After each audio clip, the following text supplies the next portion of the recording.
Hello and welcome everybody to the big day, the last couple of hours of the transfer window. I'm Gary, joined by Chris Miles tonight. Hi, Chris, how you doing? Very good, Gary. How are you getting on? Yeah, not too bad, not too bad. It's been a bit of a strange day for West Ham transfers because there's been a lot of things that nearly happened. I don't know whether anything's going to happen or not, but we're going to stick with it until 11 o'clock. And there are one or two things on the back burner that might be happening. I'm going to pop this up every now and then, which is the old BBC news stream. All right, so if I can figure out how to do it, I think that one goes there. That's it. So let's have a look and see what's happening at the moment. This is refreshing constantly. We've got a lot of big transfers going on today, actually. Wolves, Willy Bolly have signed or sold to Nottingham Forest. Willian, that's an interesting one. He's gone to Fulham, and this is one as well. Liana Dendoncker. So that is someone that we thought earlier today there was going to be a bit of a swap deal or a part exchange for Craig Dawson, because Craig Dawson wanted to move further up north to be near his family, and that was it was a personal thing, because I think he's had his kid's been ill and he's been traveling. He's been basically commuting up and down the country. Where's he from? He's from, I think, near Doncaster or somewhere like that, but or Doncaster or Rotherham. It's one of the two, one of those two northern outposts. Yeah. But so what he's been doing is he's traveling down a few times a week, and it's been playing havoc with his personal life, right? So he's apparently we were offered $5.5 million for him, and we turned it down. And the whole thing was, I think now at the moment, the way it's looking for Craig Dawson is that he's staying. He's not going anywhere, and that is and I think that's probably a little bit upsetting for Big Dawson. I mean, you got to say, Chris. I mean, Big Dawson. I'd be gutted if he went. I mean, he's a bit. I would have. Bit of a cult hero, isn't he? About that earlier on, and he's been. I wouldn't put the word legend on him yet because he wasn't here long enough. But he put absolutely everything into it. You just look at his face when he's playing a game. He's so committed, and we like that. He would have been a Ginger Pelly eventually. Yeah. Without any doubt, he was on the line stuff, and I'm glad he's staying, but not if personally he wanted to get back up north. No idea why he'd want to do that. Speaking personally, I mean, good luck. I hope. I'm glad he's going to stay because with our central defence injury record, he'll be back in the team. Yeah, no, he will be, and I think when you look at a couple of these comments here, so from what I've read now, else happening this evening. Well, you never know. I know we were looking for a centre back and a central midfielder earlier today. I think we've been looking largely for loans, right? There were a couple of interesting ones. So one was Dawson. Potentially, he wanted to go to Wolves. Wolves offered money for him. Wolves was selling Dendoncker, as I shared just now. He's now joined Villa for 30 Were we looking million. at Dendoncker then? Well, Dendoncker. But I mean, if the trouble is, from Dendoncker's point of view, he would have been a bit of a bit part player. He would have gone from being a regular first teamer to being a bit part player, right? And that probably wouldn't have gone down too well with him. No. So I'm guessing that was the reason that he's going to go in and be a first teamer at Villa, right? Now that Tyrone Mings is out of favour. But he can also play central midfield as well. And I was thinking that the sort of, that's a position that we need, right? And I think we only needed a centre back if Dawson went. But no, I'm glad to see Dawson staying. Apparently, the word on the street is that David Moyes has offered Craig Dawson more time at home, and I don't know what that means, but whether that means he travels down in different periods and spends more time up north, who knows?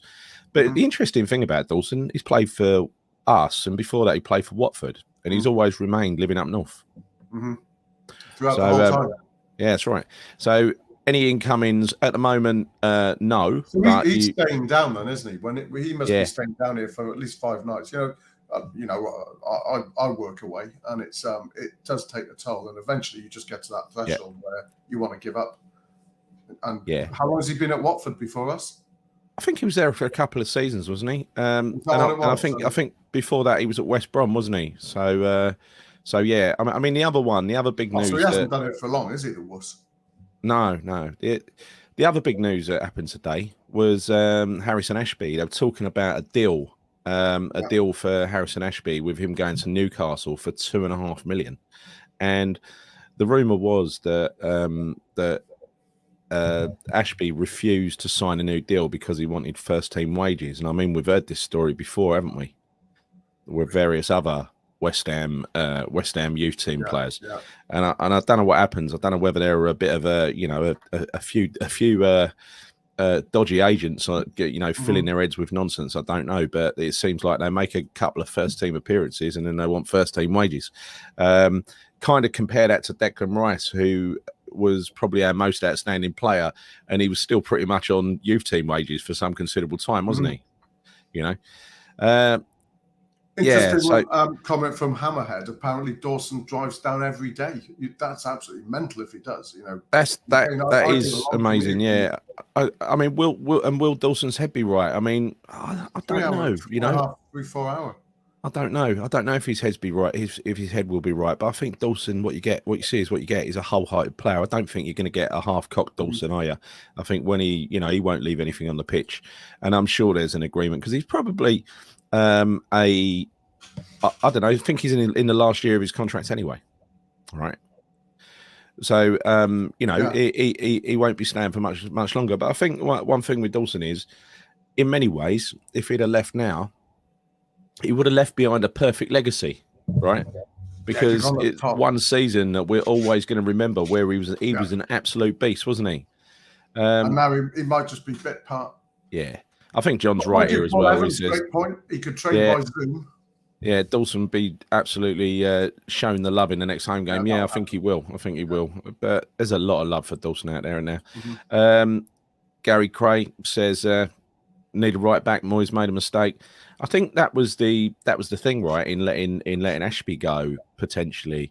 We turned down $2.5 million. There's now rumours tonight that Ashby might be signing a new deal. Now I rate Ashby as cover at right back. Also, don't forget, Gary, Thilo Kehrer. Thilo Kehrer has played 25 times at right back for Germany, and for the national team. Yes, he's played 35. He had 35 caps, 25 at right back. And if you've seen Thilo Kehrer in the last two games, you'd have to say the guy is outstanding. Physically, he looks more like a back. He doesn't look like a centre back. Yeah. So I wasn't sure where he was fitting in when I first saw him against Villa. I thought, wow, okay. Yeah. And he's had a tough start, but he's actually shown a lot of class as well. So.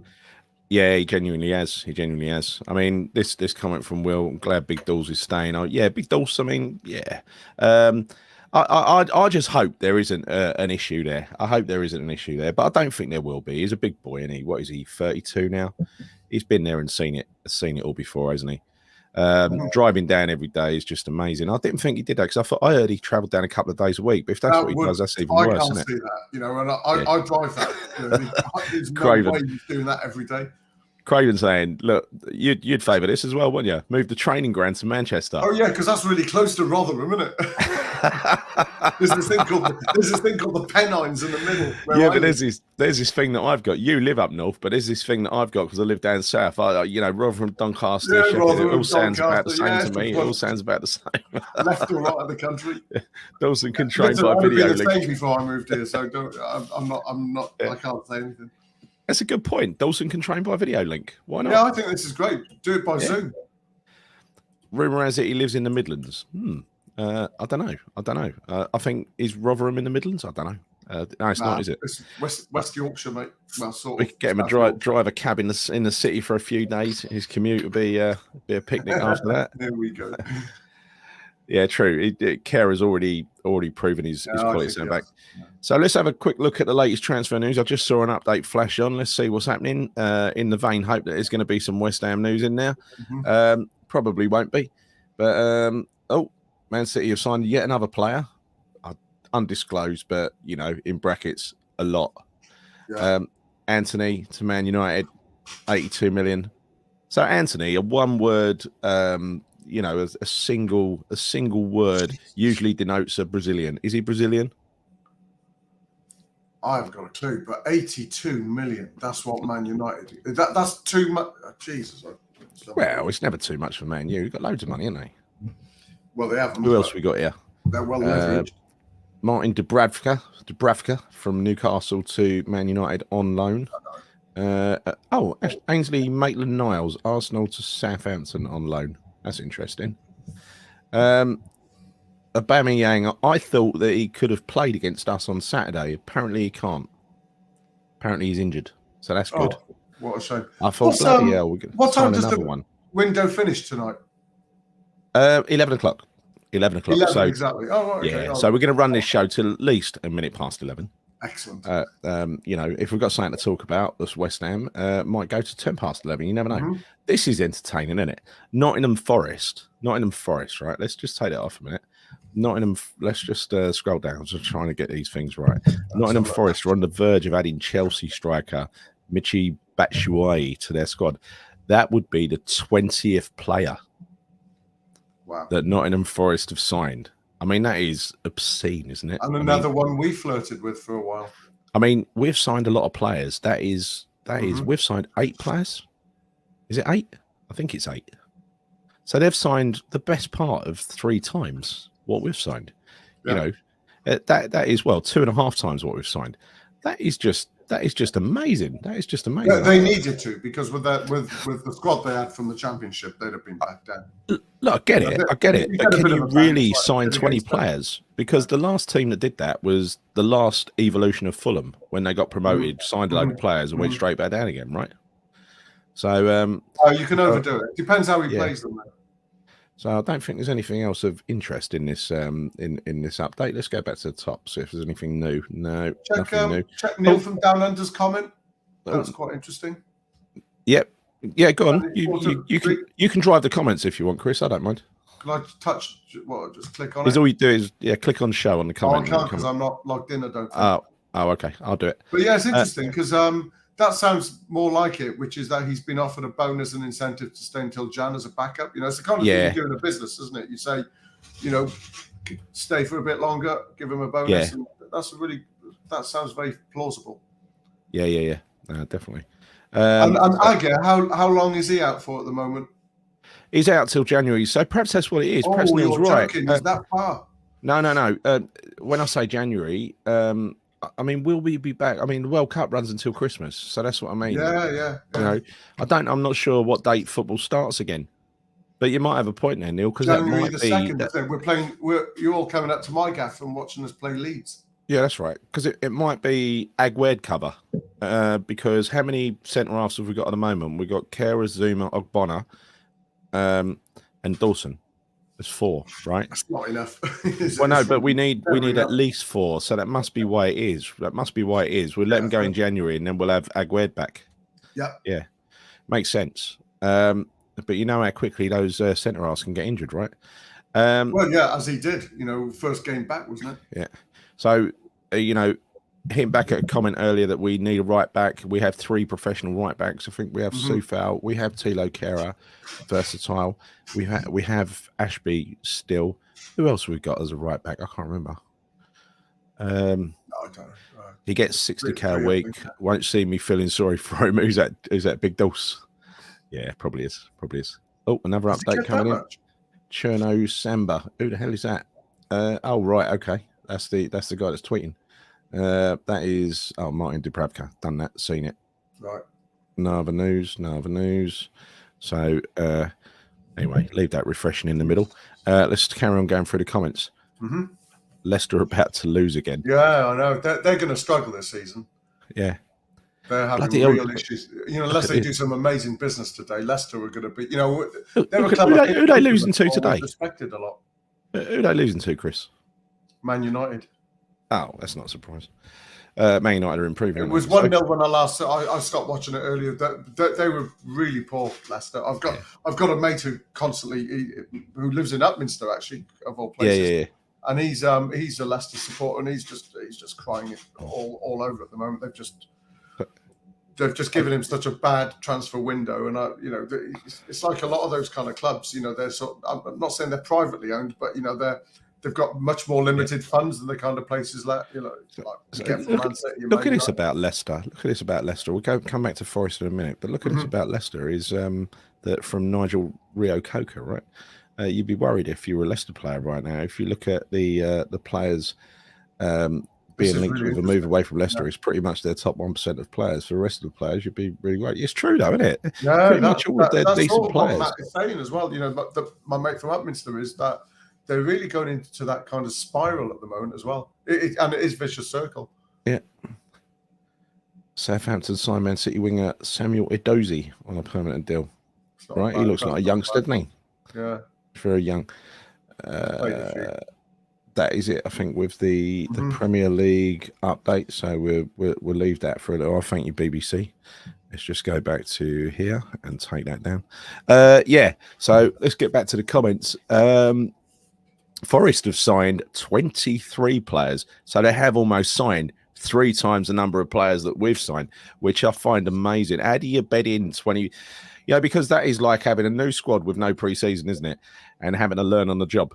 That's going to cause problems, isn't it? They did need change, but like 7 or 8 players is change, isn't it? Not 23. 23 is it's just total transformation. Rogers has said that they have problems in the dressing room, so maybe we should target 1 or 2 of their players.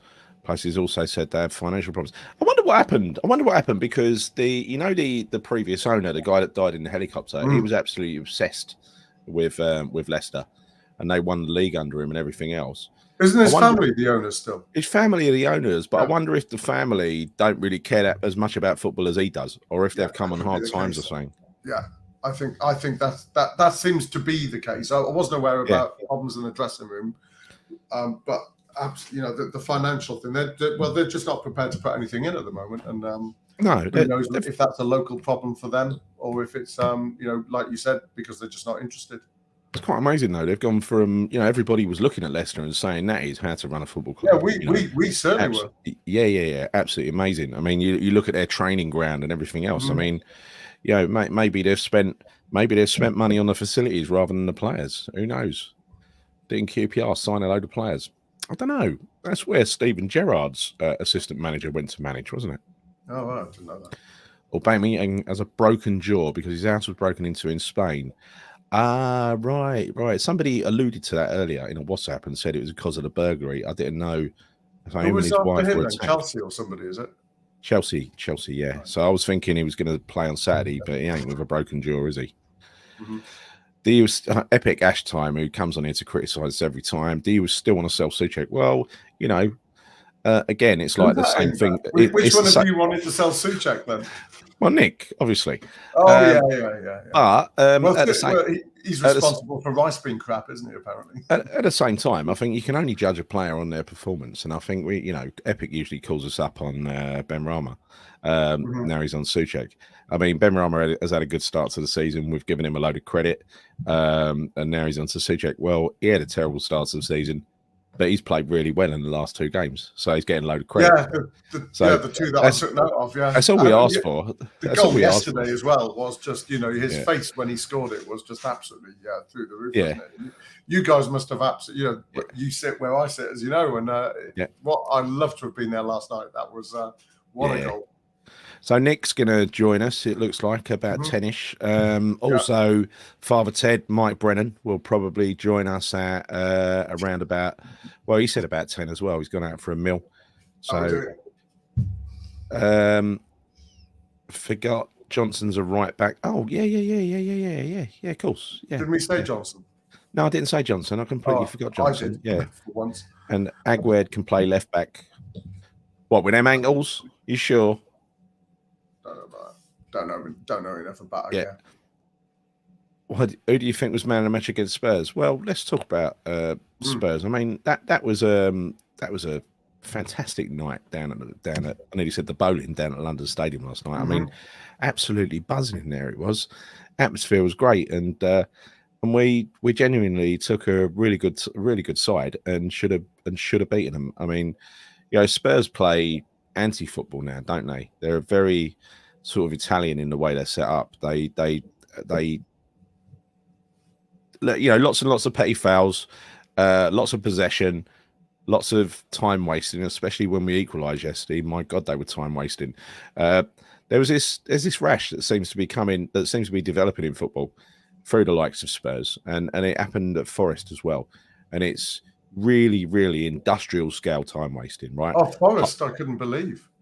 Well, yeah. So you saw what happened with that player at Forest, where it was the second half. I think they were 1-0 up. We were dominant, and then suddenly this Forest player went, and it just sat down. Right, he sat down.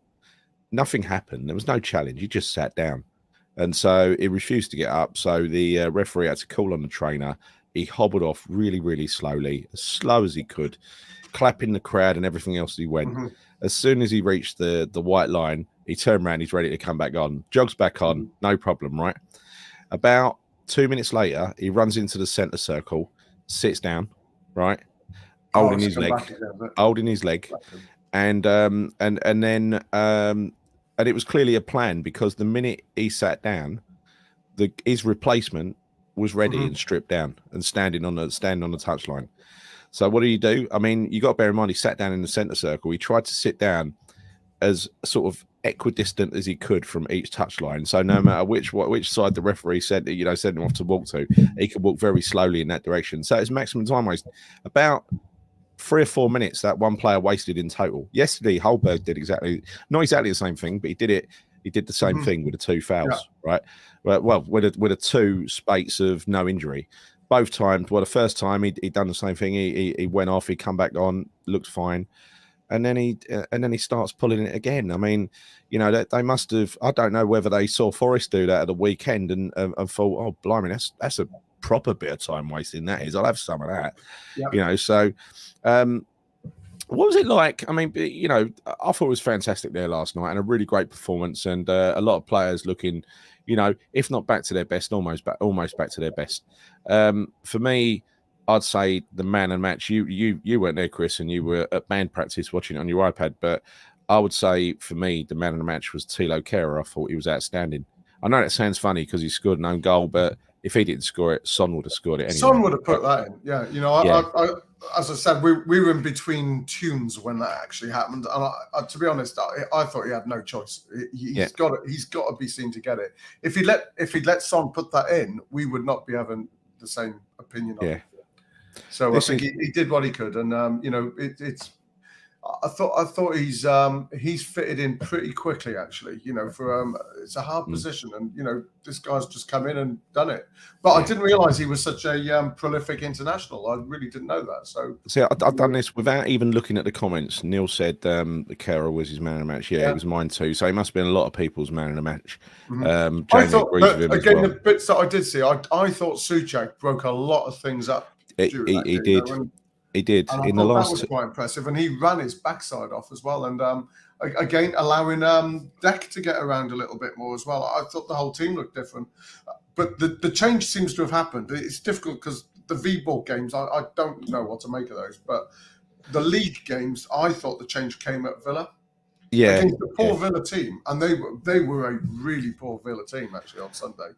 They were. You were there. I mean, it was like watching one of the worst championship.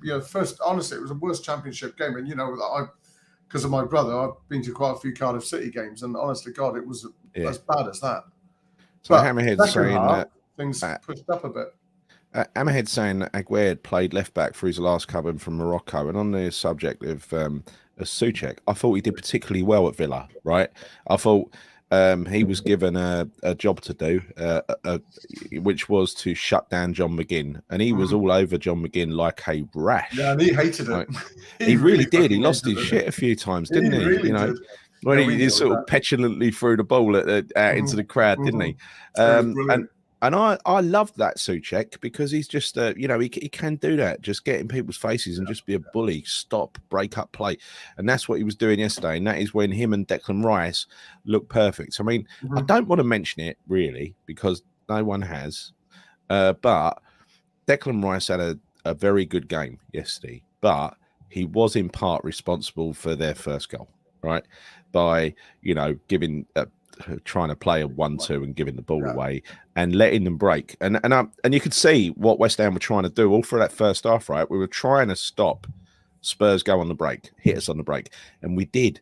We were woefully out of. We were all woefully out of position though because of that, of the timing of when that happened. And again, that was one of the few bits I did switch over and caught directly, and you saw that build up, and you saw the goal coming 10 seconds before it happened, and it's but it was all because Cresswell got caught up the pitch. Declan Rice should not have lost the ball there. But I don't want to ever go at Dec because he's got better and better with every game. And I thought he had a great game yesterday, but I thought Souček running close for a man of the match. And also, I think we've seen the resurgence of Zuma in those last 2 games. He was immense at Villa as well, wasn't he? I thought he seemed to get injured a couple of times, which was a bit worrying. I hope there's nothing. I hope we don't find that he's then picked up a knock in the next few. Before the Chelsea game, we could do with him. We need him against Chelsea. Yeah, and, this is interesting. I just saw him a few times pull up, and it was a bit concerning. I don't know, but you were at the game, so you'd have been able to see him off the ball a bit more. I think for those of you in who are watching and were at the game last night and saw Paqueta firsthand, what did you think? Because to me, he just looks different class. And Spurs, because we were quite, second half, I'm in the Bobby Moore lower, so I was quite close to the Spurs defenders and Lloris, and they appeared scared of him. Right? It was quite they were intimidated, massively intimidated by him. And I didn't expect to see that. So I wonder whether, because this comment here from Will, if Benrahma gets playing number 10, like behind the striker, we'll see the best of him. Well, thing is now, will we? Because that has got to be Paqueta's position, as well as Benrahma has been playing.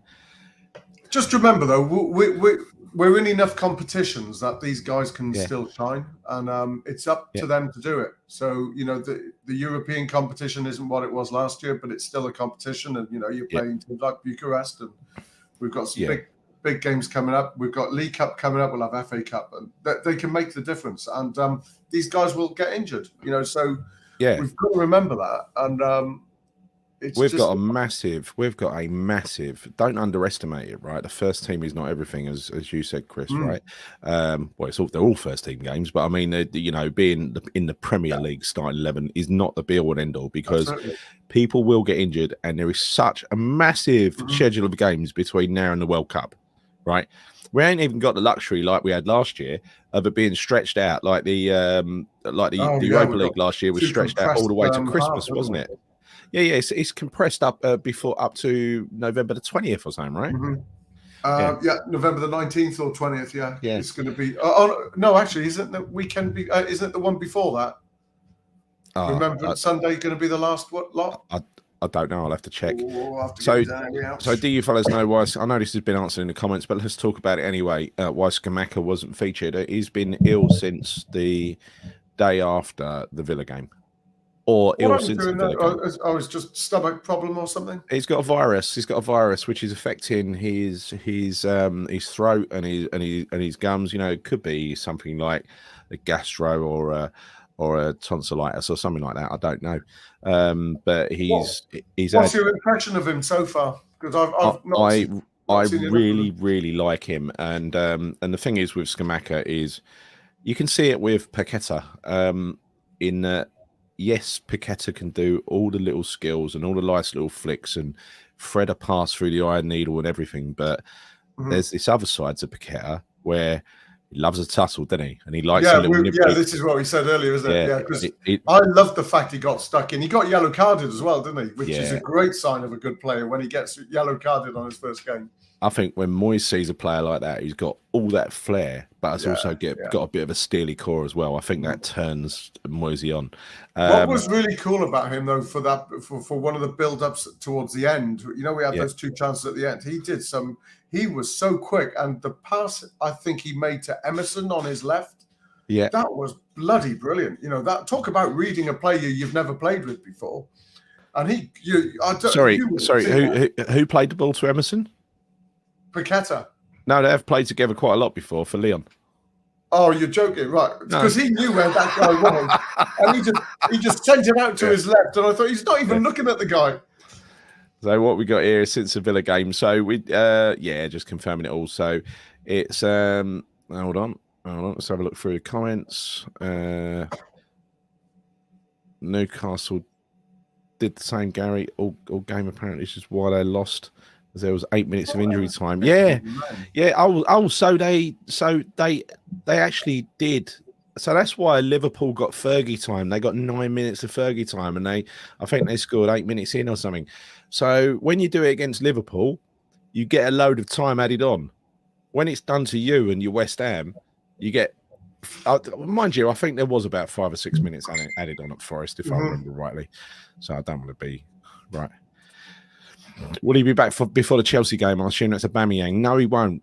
Or is that Scamacca? Don't know. No, what Moyes said about Scamacca was was that they were going to see if he can make training today. But up until yesterday, his condition had not improved. Right. So Son was shocking yesterday, but I'll tell you who made him shocking. Thilo Kehrer. He was brilliant. He was brilliant, and he was playing on the right side of the centre halves. Thilo Kehrer. I'm sure Moisey put him there specifically to. We got a new to shut Son up, and he did shut him up. There was one evening, Nick. 1 minute. Hang on. There was one on the dates a second, Gary. It's our last game is going to be Leicester on either on the weekend, Saturday 12th or Sunday 13th. Yeah. And then the break is from the 14th onwards of November. Yeah. So it is very tight back this month. I think there was something as well about. I mean, going back to that, Son was really shocking. There was one move where Son, he got a clear run towards goal, and the ball was bouncing nicely for him, and he had to just nod it on with his head and run onto it. Right, Thilo Kehrer was actually catching him. He was catching him, and it was just that foot race that put Son off to the point where when he headed it, he just headed it far too far. It went straight back to the keeper. Right, that's I love good pace. To have the pace at the back, isn't it? It's amazing. It's a novelty, you know. Hello. How are we doing? You all right? Yeah, we're good. We're good. You hear me? You all right? Yeah. So there's not much in the way of transfer news at the moment, but we're Chris. just. All right, mate. How are you? Not bad. Where have you been? Anywhere exciting? No, exciting. Just a few little drinks. So, very quickly, Liverpool have signed another one. Brazil midfielder Arthur Melo. So, who's he then? There he is. Oh, you doing all the other? Or you doing all deadline day news? Are you? Well, no, we're just seeing what only Premier League stuff really. Whatever, what was that Cardiff pops one up. For my brother? Was that a striker for Cardiff City just above them? There was actually, Cardiff City signed Robinson from West Brom. They've got a Callum Robinson. Yeah. Have we got any breaking news yet? We've got no breaking news. There's been no update other than what we knew already for Harrison Ashby. So Harrison Ashby, it looks like he's staying there and potentially signing a new contract even, which, he definitely wasn't doing earlier today. In fact, we were pretty sure he was leaving earlier, weren't we? Let's see if there's any news coming through on. Let's change. What about the Dawson situation? What's happened with him? Because Dawson is now staying. He's staying. Right. He's staying. We turned down a £5.5 million bid for him, believed to be from Wolves. But if you think about it, it makes perfect sense, right? Because we've got 3 fit centre halves, and one of them is just coming back from non-stem injury. So we've got Thilo Kehrer, we've got Oggy, and we've got Zuma, right? 2 out of 3 are injury prone. It makes sense for us, but the only thing is that the story that I've heard today is that the reason that he wants to go back up north, because as we all know, look, he's been commuting from wherever it is. Yeah, we've done somewhere near Manchester. But what I'm saying is the story is that it's more than just him wanting to go back to his family. Apparently, there's an illness. There's an illness in the family. He's got a very good reason to be wanting to be moving back up north. Yeah, I think it feels a bit shit to kind of block it, in my opinion. But Well, I think you got to put football first in these situations, and I think Moisey has apparently given him some additional time to spend with his family and stuff like that. And I think Yeah. it's a deal where we want him to stay until Christmas or until January because that's when Agued's due back. You know, Yeah, and we yeah. can't possibly with our injury record and centre halves, we can't go into this half a season with 3 centre halves. No. You know, No. Very true. Very true. Mm. So obviously Ashby's he's staying now. He's not going. They've knocked that deal back, haven't they? yeah, it was 2.5 million apparently. You know, apparently he's looking to sign a new deal. What about the chap that we was linked with from Torino, the right wing back? Was that if we sold Ashby, we was going after him? Do you think? It was. So there was Right, a lot okay. of if, buts, and maybes. A lot of domino deals, as they're called. Yeah. I think, we were lining up replacements just in case something happened. We've just been talking about Spurs and Villa and stuff as well because through lack of transfer news. I thought Deck had a great game yesterday, but he was partly responsible for their goal, giving the ball away in midfield. But that aside, I thought he was quite superb yesterday. Deck was literally back to his best. He was superb. Well, He yeah. was superb. apart- I'm apart not from one. that. I'm not one for stats, but have you seen it? Yeah. But then again, you could say Kera made a mistake for the own goal. But Yeah, sort of. Yeah. Yeah. Well, yeah. I think this is wrong from Will here. Fantastic young player will only get better. He's by no means a 150 million player. Well, I think Declan so far this season has not been a 150 million pound player, but he was last season, and he'll be back to it again. I think we saw him at his best yesterday. He was literally what you had. You had Souček blocking, and you had Declan Rice controlling play. He was he's passing, Chris. Yeah. He's passing from left to right on a sixpence.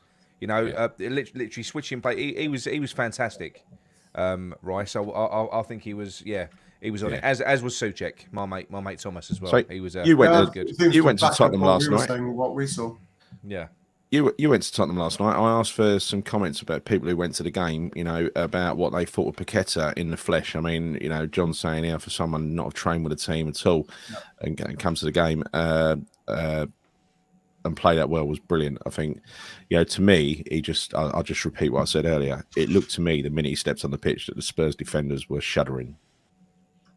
It's like they were intimidated by him. I think they were rocking anyway. I think it was the right time for Moyes to make that change.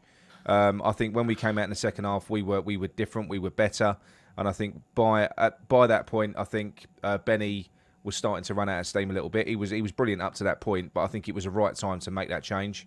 Obviously, he's an unknown, isn't he? Of course, they're going to be shuddering. They don't know what they're going to be coming up against. But what I liked about him was the way he introduced himself into that game was by getting flying straight into a tackle, doing simple things. I think he's going to be a star for us, Paqueta. Here's an interesting comment from Will as well. So we haven't got suitable cover for Rice and Souček as Downs isn't quite ready and Paqueta is able to play there. I don't know if he can play. He said he can play an 8 or a 10, right?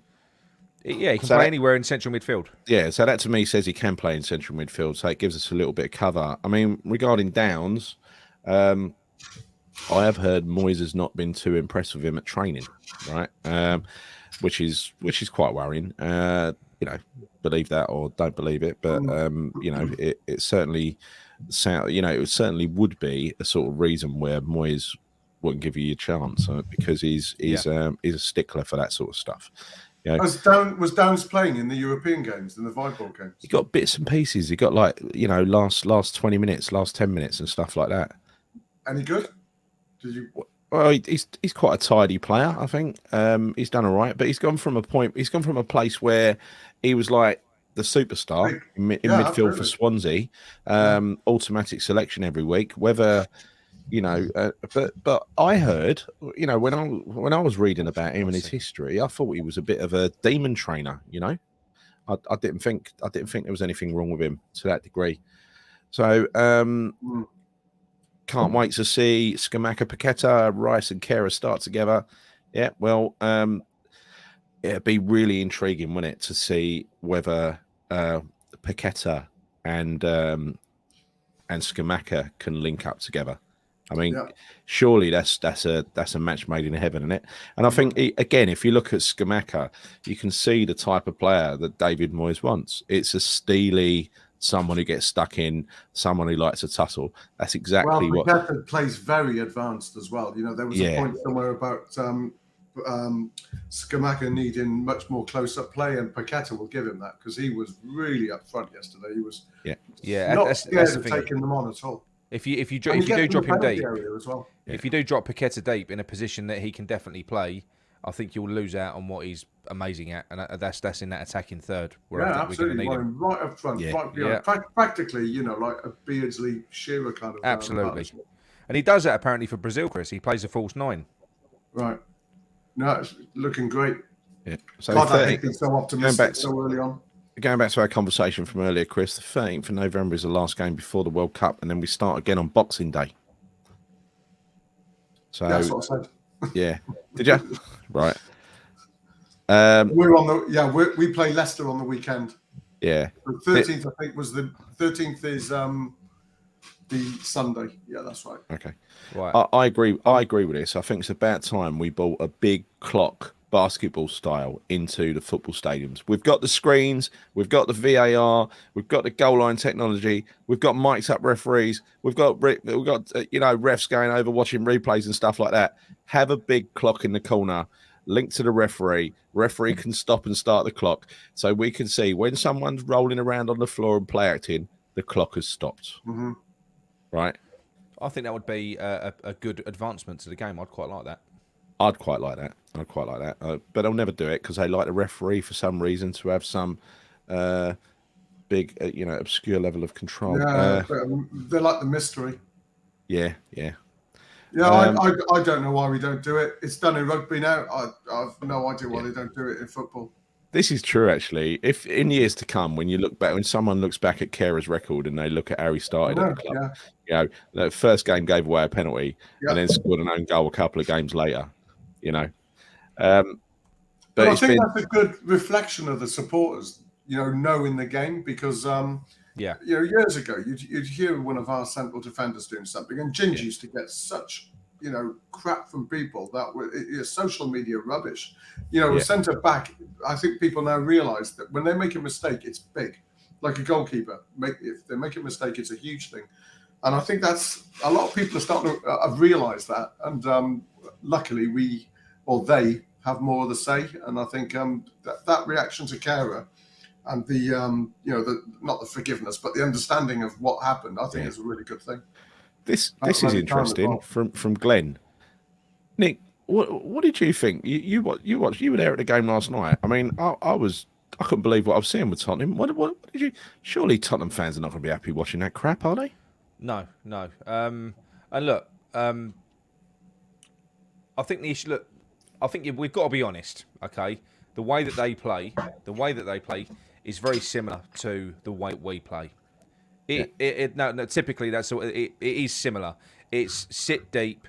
They don't because we like to do that. We're at our best when we're doing a smash and grab, or we have been historically.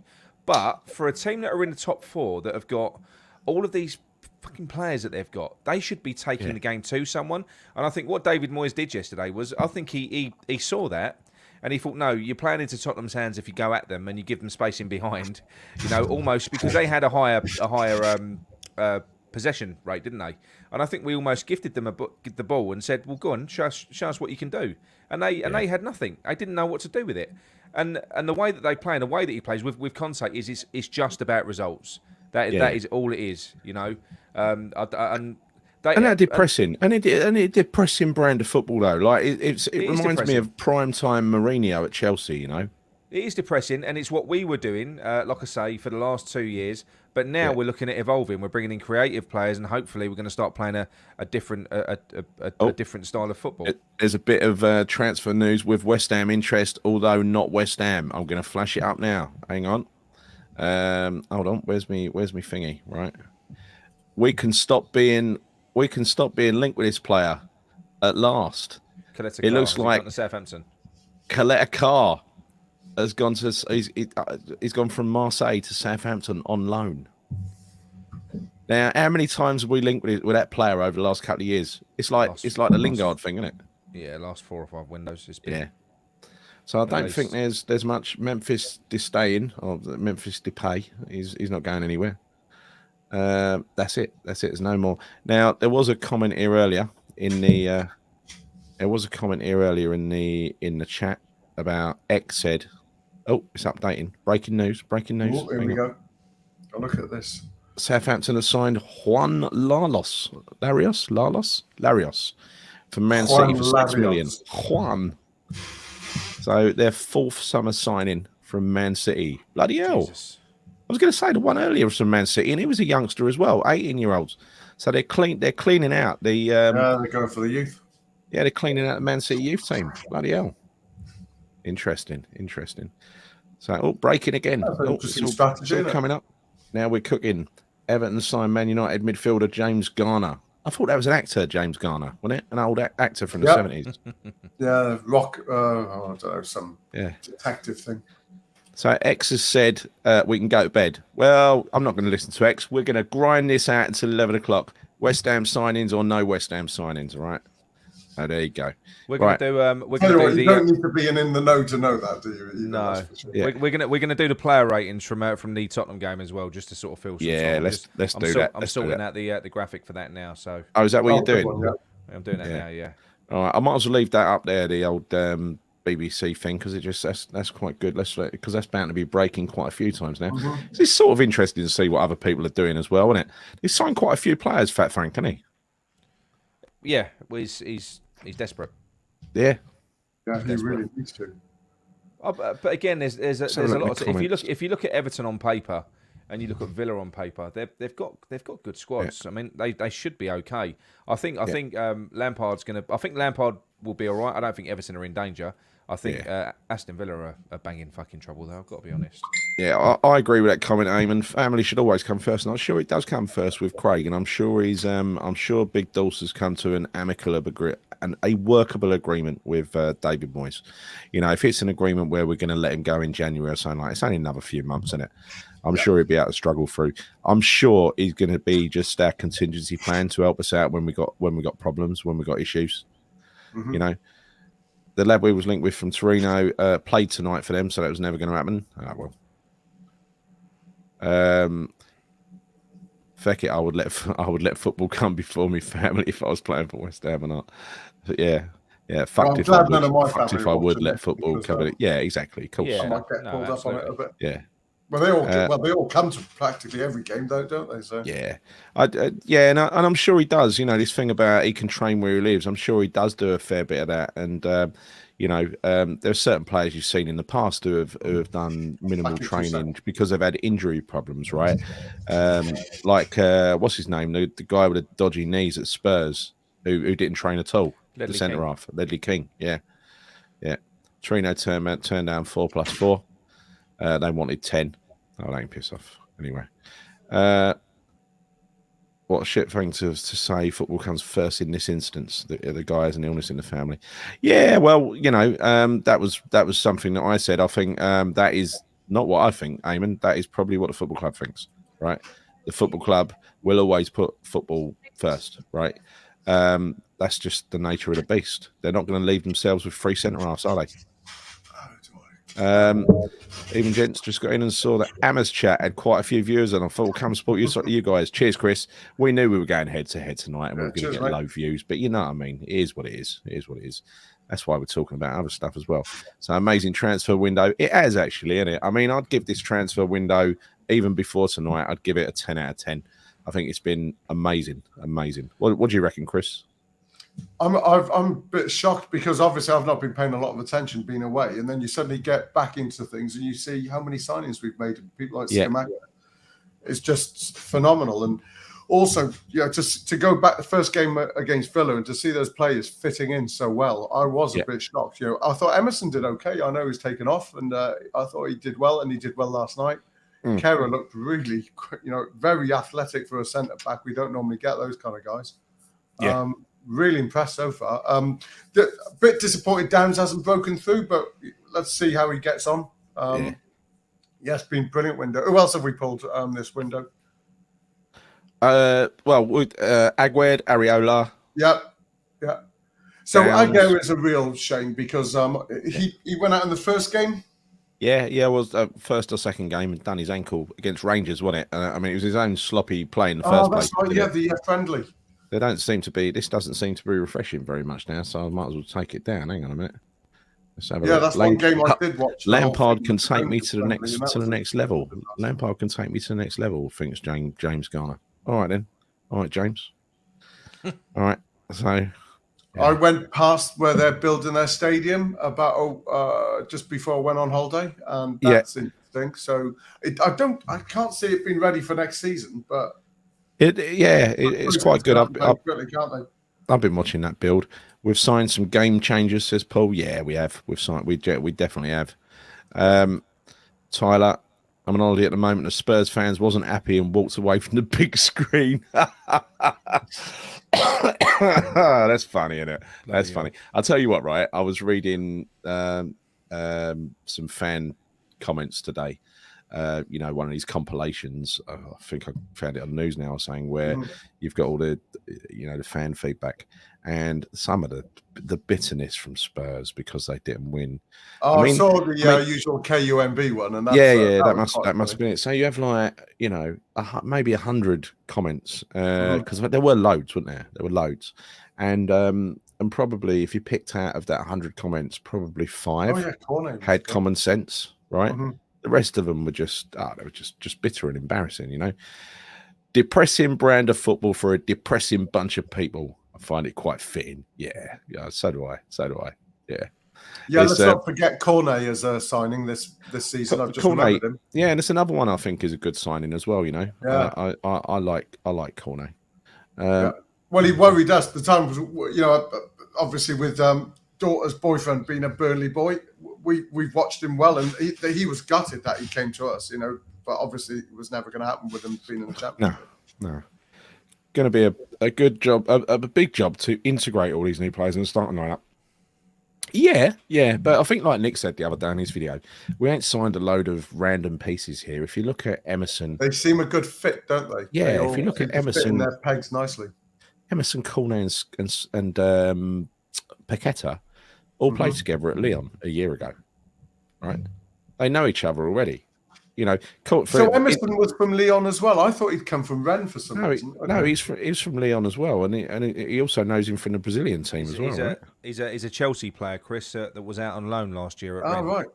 Because I was absolutely stunned at that move that Paqueta gave to Emerson. That nearly got that ball in. It would have been the goal of the bloody decade for me. It would absolutely brilliant. So I think what that does is, when you sign players that know each other, it kind of lessens the the job a little bit, doesn't it? And I think that on Moisey is I think there's been some really wise business done. I think integrating 8 players when you include Areola, who we know already, and you include Downs, who's going to be a backup player. So integrating 6 players, it is 8, not 9, Nick. Right? It's 8 players. 8 players, yeah. Yeah. So we got to integrate basically 6 players a decent number into the first team and the squad, right? You look at Nottingham Forest, they've got to integrate 23 players into their squad and try to start winning Premier League games at the same time. No, I know. Yeah. I think Forest will be all right, though. I've got to be honest. They won't get relegated. I think they've brought enough quality. And to be, I don't know if you watched them against Spurs the other day. They completely outplayed Spurs. So I think they'll be all right. It's good to see Lingard failing though. Quite enjoying that. That's been interesting because, as you know, one of the companies I work for, they're based in Nottingham, and I know 3 of the guys are season ticket holders, and they're really unimpressed. So what they're saying is the whole supporter base are just totally unimpressed because all they see him doing is TikTok videos, and that's about it. But he if you look at the way he's played, he wasn't too bad against us, but the way he's played is just like it was for the last 4 or 5 games for us. He's pretty vacant. Yeah, no, well, that did happen. I mean, like I say, he got off to a fly, didn't he? And as you just said, he did fade. He faded towards the end, And he's not come back at all. And he didn't come back for Man United. He's not come back for Forest. So, tell you what, we dodged one there. We've really dodged one, I think. Well, but by us not signing Lingard, we've gone out and we've gone got ourselves Paqueta. So I think we've been blessed in this window. I've Well, got we've to be got honest. Paqueta and Cornet, haven't we? I Yeah. think as a result Yeah, of I that. agree. I agree. Oh, here we go. Noise Rockford we- Files. With James Garner was That's Rockford it, Files. yeah. That's right. That's right. He's a Yeah, yeah, private detective. That's it. yeah. Well, now he's playing for Everton. There you go. We have made so many sign-ins that I'm hoping it's not a reflection of 2016. Oh, No, that was a load of random pieces, right? That was the difference. And I think And they we weren't- knew that at the time Yeah, as well. and they weren't very good random pieces either, were they? We didn't have signed some shit. I mean, my God, we signed some shit. Mhm. He said, "Don't go to bed earlier." X, that is. Yeah, listen, don't go to bed until we tell you to go to bed. Right? There's still you ain't got to stay out much longer. Half an hour to go, and in that half an hour, while no news comes in the background, we're going to be doing the play ratings for Tottenham. So we're going to pass this last half hour of the transfer window with a bit of fun. There was one thing I wanted to say. Oh yeah, Brendan Rodgers appears to be trying to pull a Scott Parker. Yes, Scott Parker went out and basically said, "My team's not a Premiership team. The board are not backing me. Blah blah blah." And then he was promptly fired the next day. Yeah. Well, Brendan Rodgers has come out tonight and said, talking about the players, I feel sorry for them because they've given absolutely everything. But with the greatest respect, we haven't been given help in the market. That's asking to be fired. That's the owners, isn't it? Wow. Yeah. Well, yeah. but it has been different. It's Yeah. their fans are saying the same thing.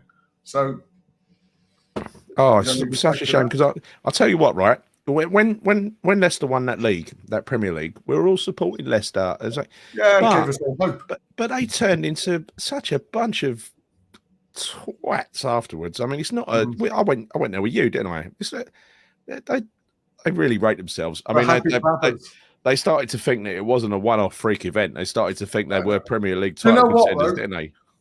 People will hate me for saying it, but we've done similar. Don't you dare, Chris. Big part of our fan base has done. The bloody self-entitlement I've heard from our lot sometimes. My God. How dare you? How dare you insult our I tell you fan what, base we like need to that? dial it down sometimes. And even the West Ham is massive. The amount of our bloody supporters who are taking that seriously, Jesus, No, we take it with a pinch of salt. It's ironic. it's happening. We need to watch it. It worries the hell out of me that sometimes I just want to get relegated to get back to It's my not. roots. It's not ironic when you're wearing a T-shirt with West Ham and Massive on it. I know. I know. Hugh, our kid was saying that's in the club shop. Is that right? Yes. Yeah. I don't miss a trick, do they? Bald. Can you believe it? I think that should be a trap. If an adult buys a T-shirt like that, they should be banned from ever going in the mate, ground. honestly. They should have their season ticket revoked. Yeah. I think they should. Right, but look, anyway, because I'm falling asleep here, so I've got to do something to keep me awake. Come on, player ratings. Yeah, go on then. Right, okay. Is this for which game? For Villa or for Tottenham? No, God, no. I'm never reliving Villa again. This is for Spurs. Oh, you do. Right, okay, got it. Right, okay. We all saw the game, yes? Yep. Yeah. Gary, you were there. Despite me doing other things. Lucas Fabianski. I mean, for me, I thought he had a very solid game. The only thing that you can criticise him for are the things that he's not very good at, which is his distribution. But I think it was just really solid from Fabianski. I don't think he really did anything wrong. For me, Wasn't pestered a lot though, was he? He weren't pestered a lot. No, I think we defended really well. For me, I would go for a 7. What would you say, Chris, for Fabs? 7 as well. Yeah, because 7 being a good performance with nothing amazing but nothing poor either. Sorry, hang on a minute. Hang on, I've just got to put this comment up there. TDY rescue. Do you mean Nile Rodgers? Or Nile? Who's Nile Ranger, for God's sake? Well, My Noel missus- Rodgers might have been going to the ABBO experience, of course. I don't know. Gary, you drive the comments as we do the rating. So as people start putting the ratings in, so you just flash them up. Right, give us your comment. Give us your ratings for Fab 6 and 7 by the look of it. I'm going for a 7. Yeah, 6s and 7s. Yeah, I think all of those are fair. Yeah, I'd go because 6 is average and 7 is above average. I don't think there's Do a solid average. I'd go 6.5 6. as a thing. Yeah, 6.5 seems a good average. Should we do a decimal for Fabs? We're going to do we're going to use do decimals for me because I like the precision. Yeah, 6.5. I've gone against all the rules here. All right. see, that's not really allowed, Nick, is it? It looks unclean. I know. Yeah, but it looks as if we thought about it to go down to that level of precision. It does. We're going into granular detail. Yeah, I like it. Right, Chris, tell me about Cresswell. What did you think of Cresswell? Well, I thought he gave a penalty away, but Yeah, I did. So who cares? Even though I denied it on my smug video earlier on, where I was kind of rubbing salt in the wounds. Yeah, if but if that had been down the other end, I'd have been screaming. We would have absolutely screamed for it. Yeah. So no, it it wasn't okay. a penalty. It wasn't a penalty. It was not a penalty. It came off his face and then hit his arm. Yeah. And it averted a goal. So the point is that his arm was out of position. He's got some weak spots at the moment, Cress, and we saw it against Frankfurt as well, didn't we? Twice. We did. No, I'm going Gary, to stick with the sticks for Cress. Stick your spreadsheet up your arse. Nick made me burn my spreadsheet. So 5s and 6s. So an average performance.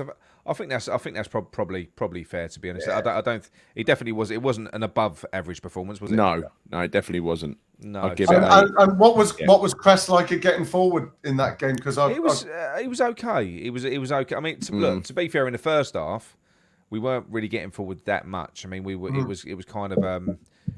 We were just controlling the game, weren't we? To be honest, we like I say, we were gifting them the ball and inviting it.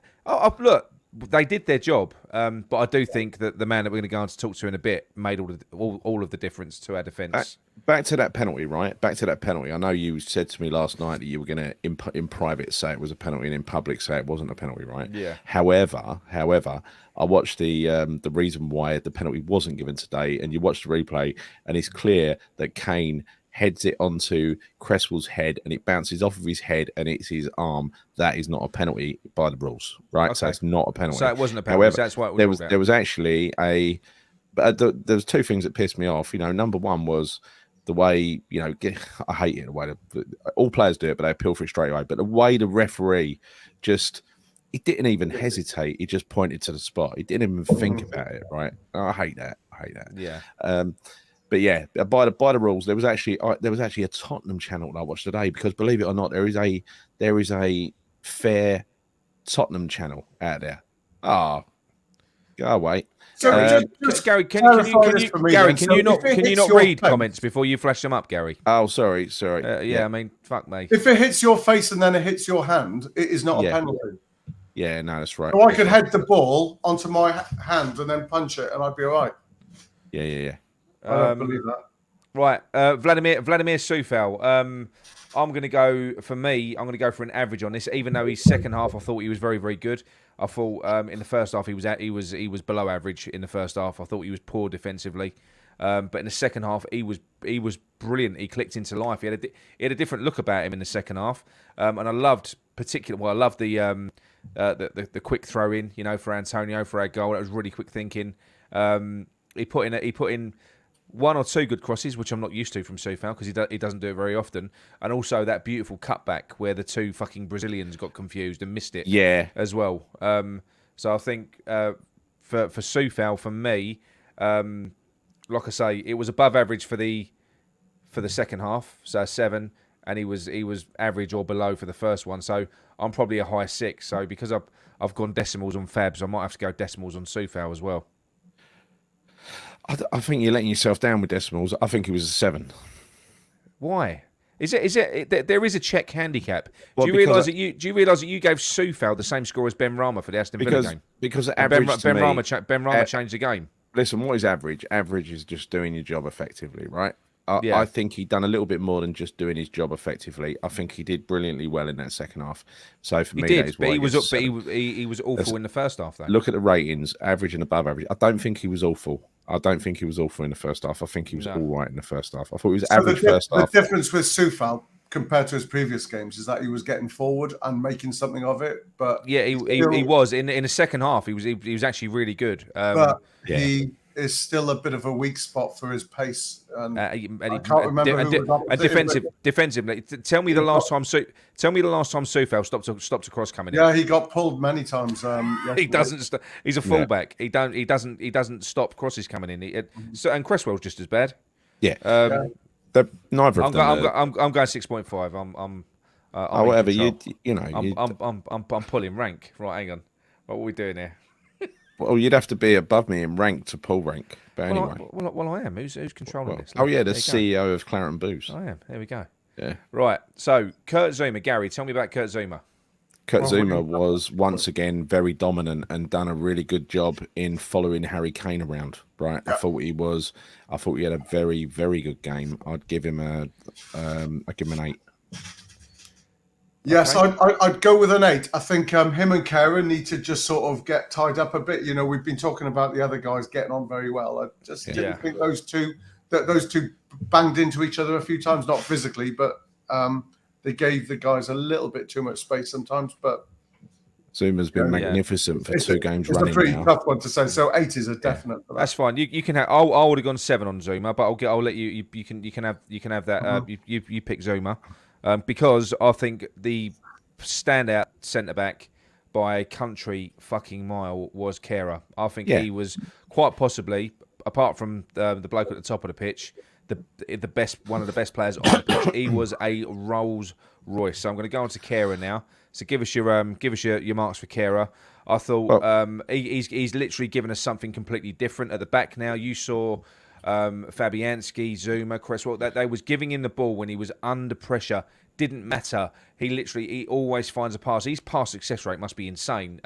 He carries a ball forward. He gets up the pitch. He was making interceptions further up the pitch as well. He comes out at the right time. He put in a couple of bloody good crosses from the right hand side as well. I don't know whether you saw them.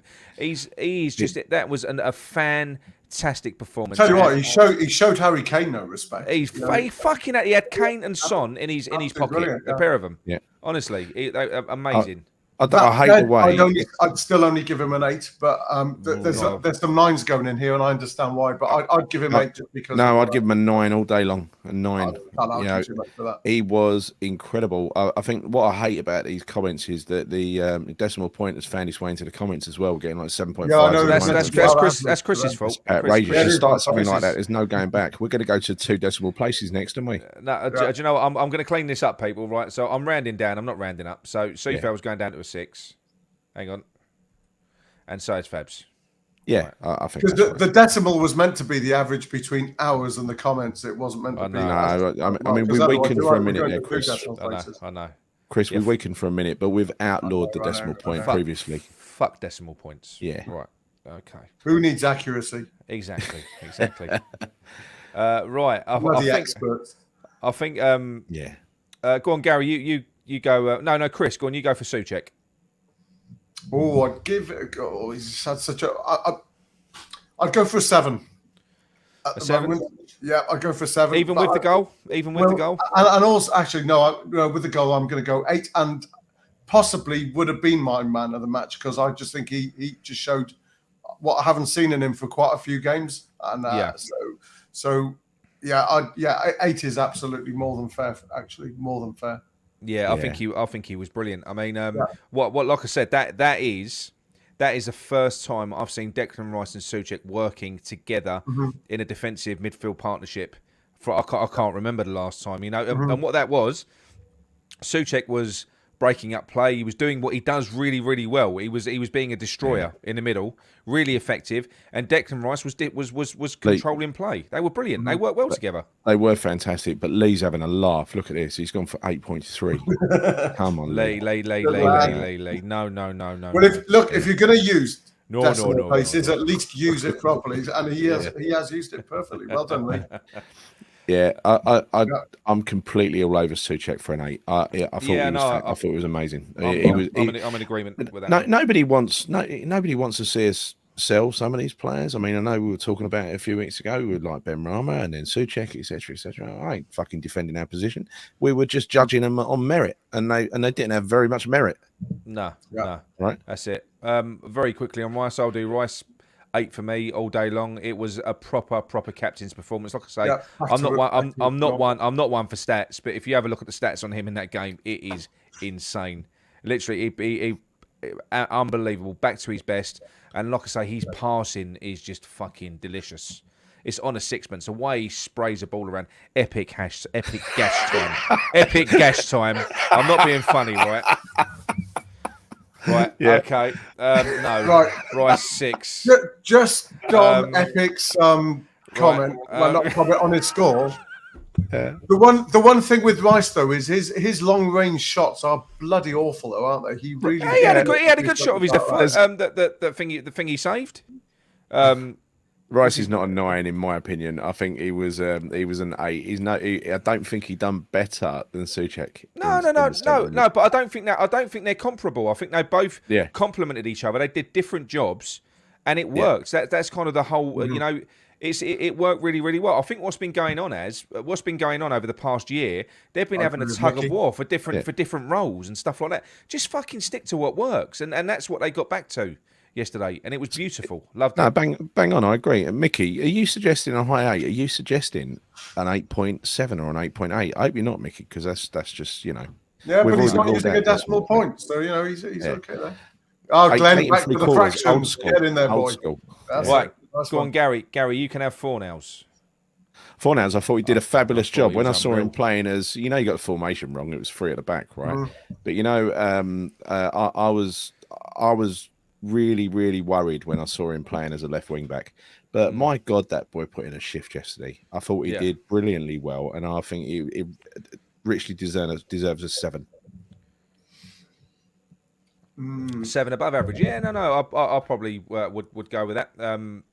I probably would be tempted to go higher, but I think Rice and Souček were amazing.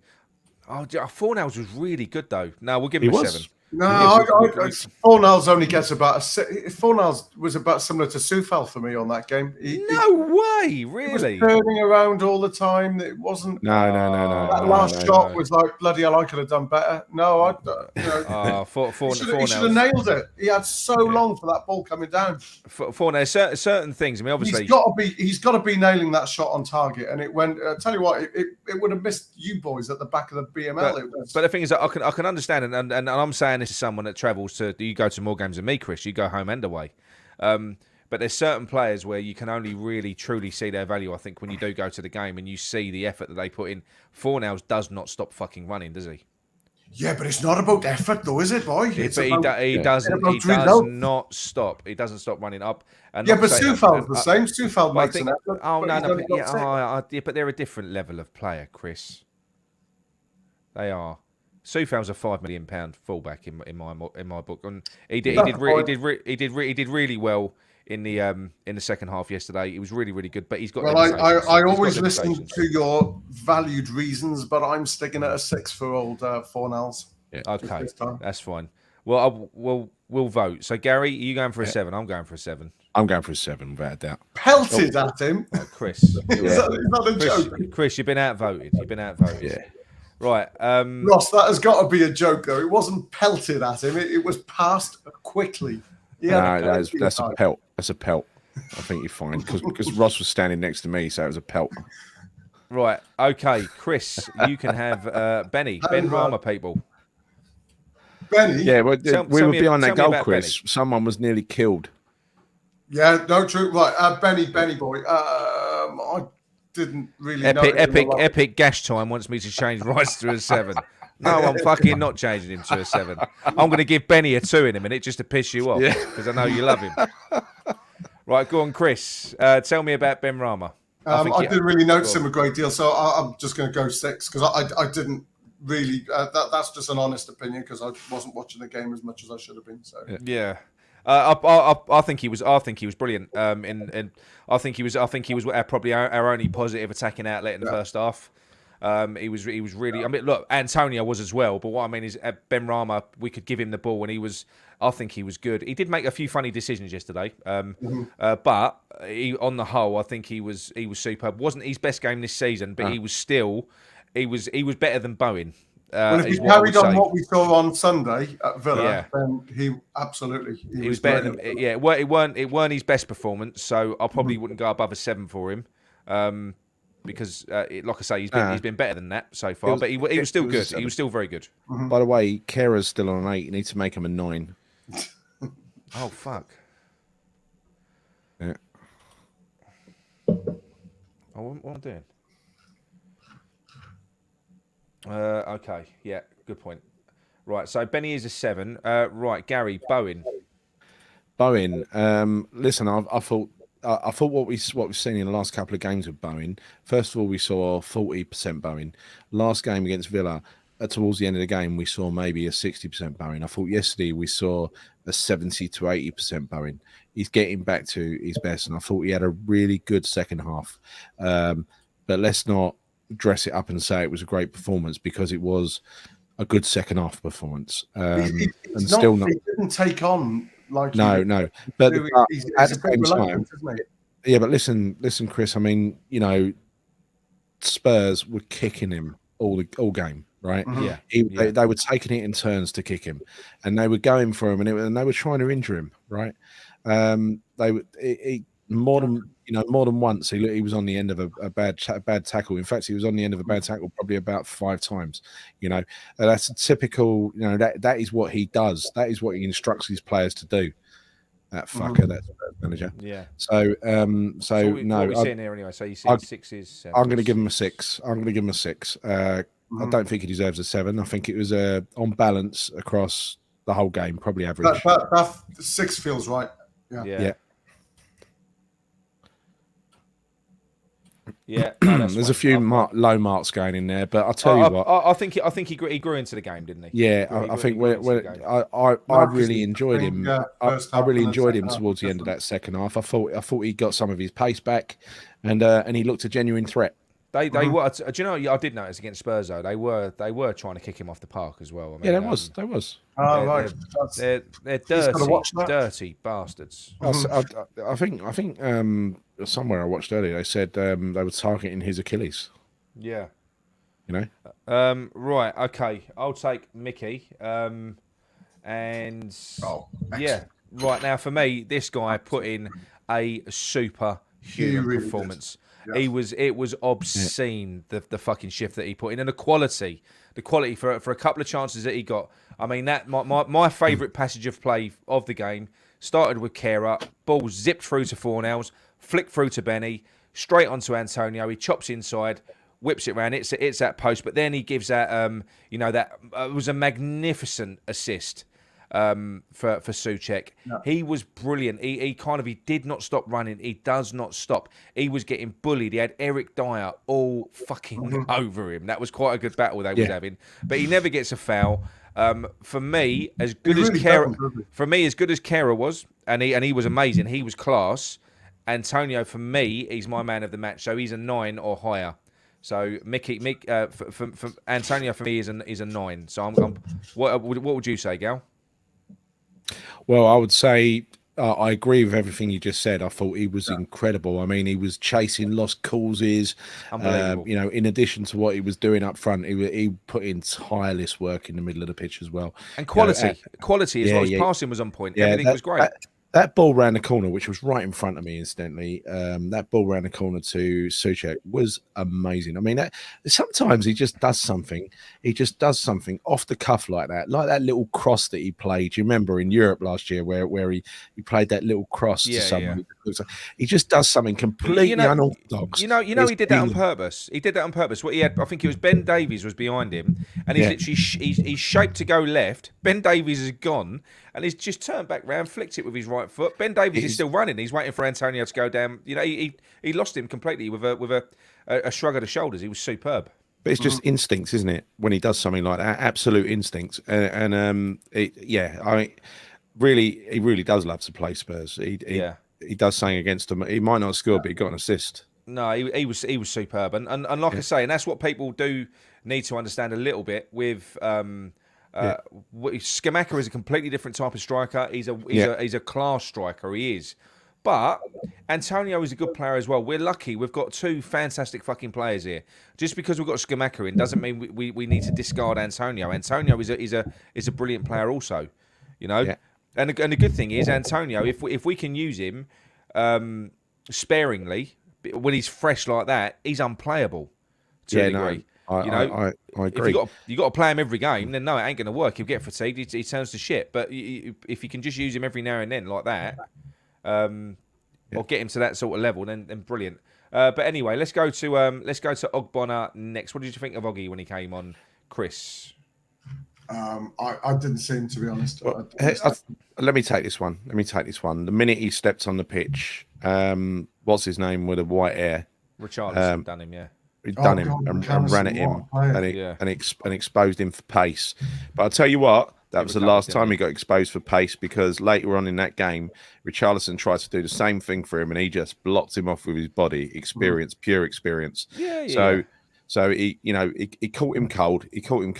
I would say Ogbonna I would never give him less than a 6, because I thought, bar being caught cold by a very fast and good young player, he did nothing wrong. No, you Who did. did Ogbonna come on for? Johnson. Oh, I don't know. Cresswell. Cresswell went off, didn't he? He went off. Okay. And Zuma and Kara stayed on. Yeah, that's right. Okay. But you know what I did notice though, bless him. You could clearly see it looks like he's lost some more pace when he was running back. He looked substantially slower. Ogbonna. He did. It could be just that he's had knee surgery, and you don't want to. You know what I mean? You don't want to. You don't want to go into a sprint just after you've come on the pitch. Not. No, that's it. Right. Just going back to what you said, because you were using Richarlison. Can you believe that player went to Tottenham of all the teams he could have gone to? He's gone there to sit on the bench. He's gone to the perfect team, because he's match a made in fucking bloody heaven. shitbag.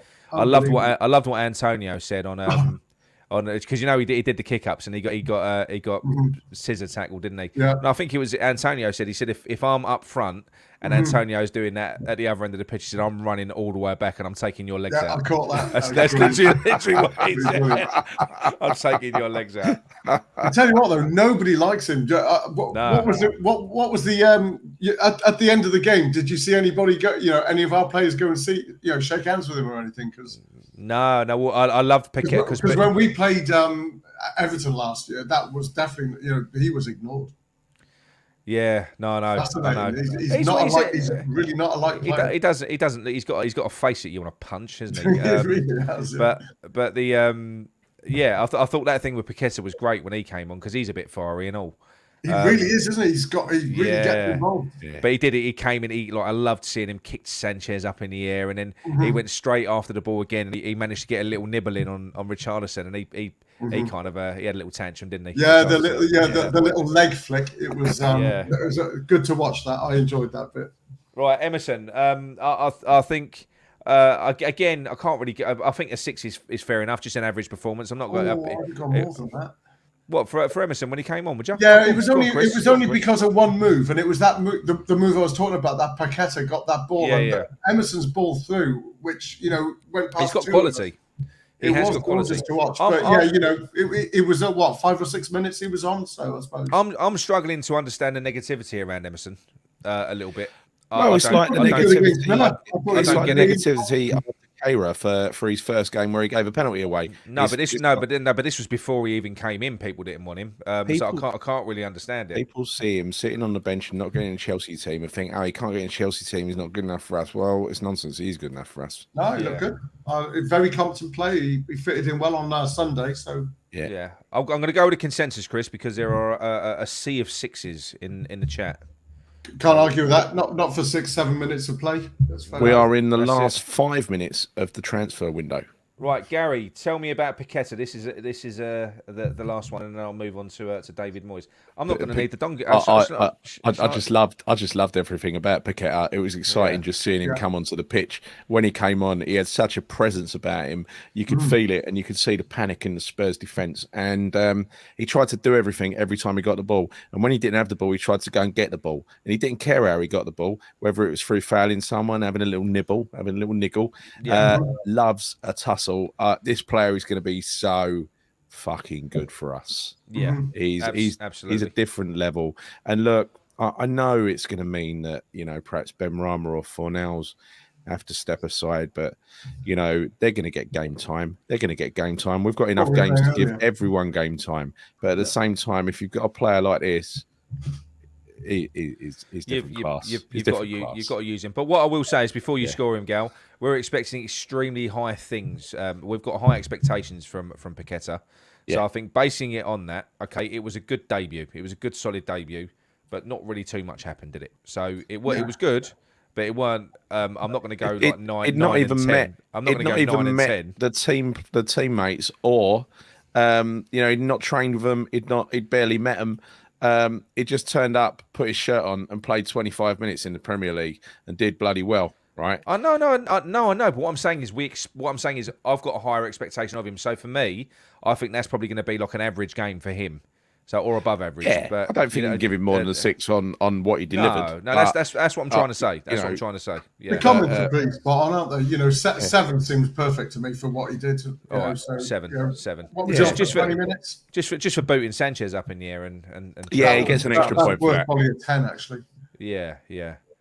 Right, David Moyes. I think he got it right. I think you called it right in your video earlier in the week, Gary, where you said that you didn't anticipate that he would make many changes. I don't think that this was the right game to make changes, especially after the old guard had bailed us out against Villa. I wasn't expecting him to. I was shocked when I didn't see Skamaka on the bench, but I didn't know the reason. But no, I was quite comfortable, and with all due respect, I think he's shown that the faith that he's put in these guys, it's paying off. They are coming back, and these players that we've got coming up behind them, they're pushing them. I think that's only helping, I think he got the tactics spot on. I do. I don't think it was anything to do with his tactics that we fucking conceded. I think that was just like you say. That weren't just Rice. That was a one time that Rice and Souček both got caught up the pitch. They both decided to go forward, and we had nothing in midfield all of a sudden. Yeah. So that was a one time that we switched off. But I think he got the game plan right. The game plan was always to keep it tight and then go for it in the second half, like he did. And I think we created more than enough to win that game. So from picking ourselves up off the floor, we was on our arses in terms of a performance. I think he deserves a lot of credit with that one. I would go an 8 for Moyes on that one for me. I think he got it all spot on.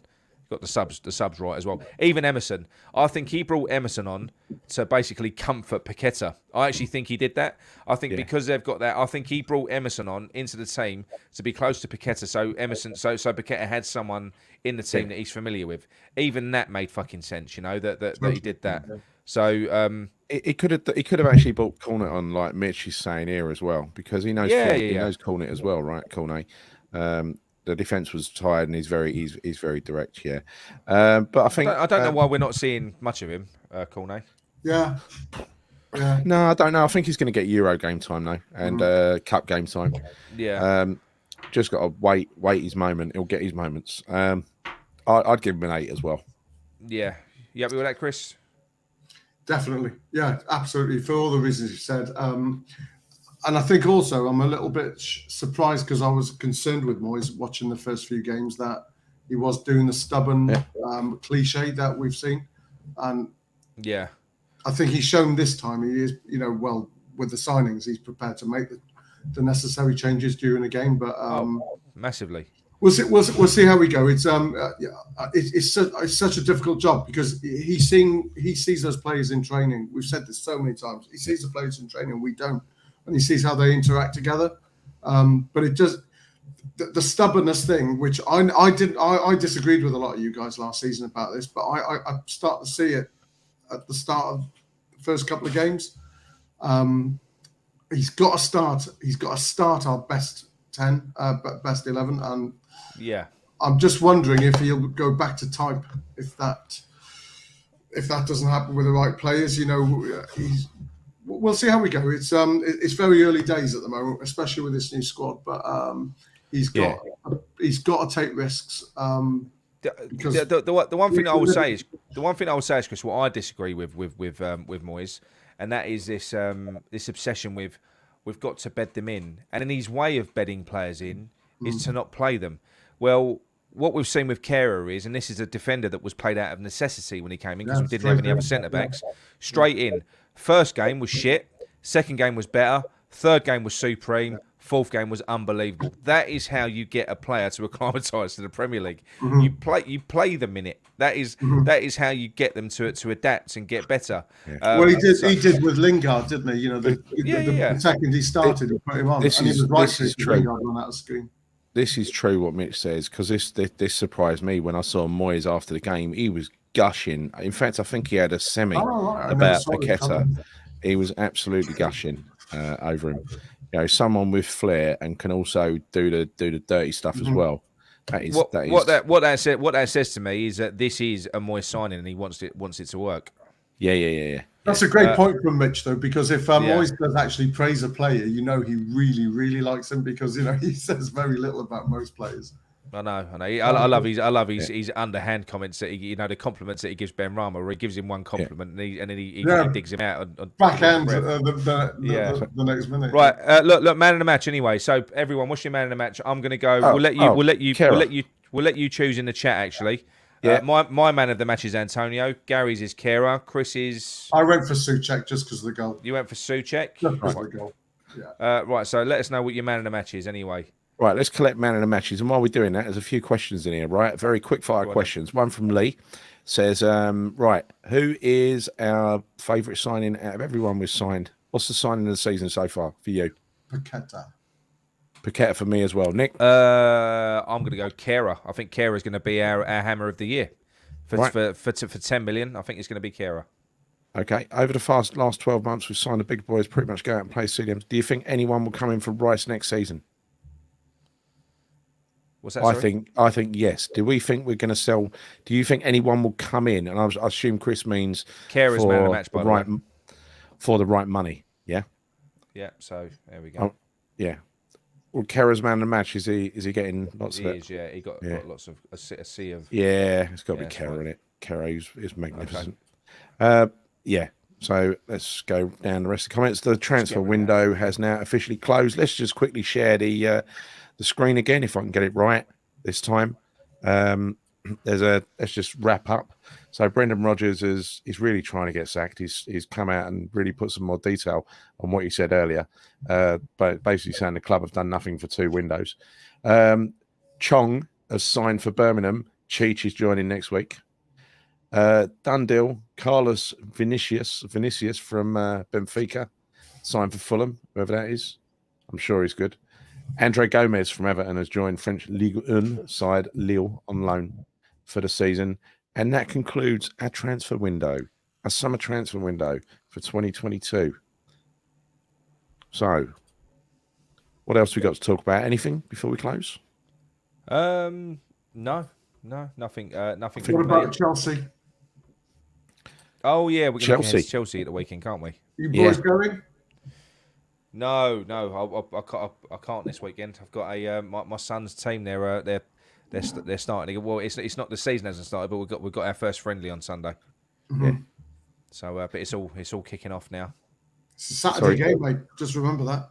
Is that a Saturday game now? Yeah, I know. I can't do it. I had tickets for it, but I can't get down on Saturday. I could only do Sunday. Oh bloody hell! When did it get shifted? Fantastic, bloody TV, bloody European games for Chelsea pushed it back to Saturday. So I was when did that get shifted? Was that must have been recent? Was it last week when the Champions League thing was sorted for Chelsea? So I was looking forward to. I've been to Stamford Bridge for a few years. Well, for 3 years.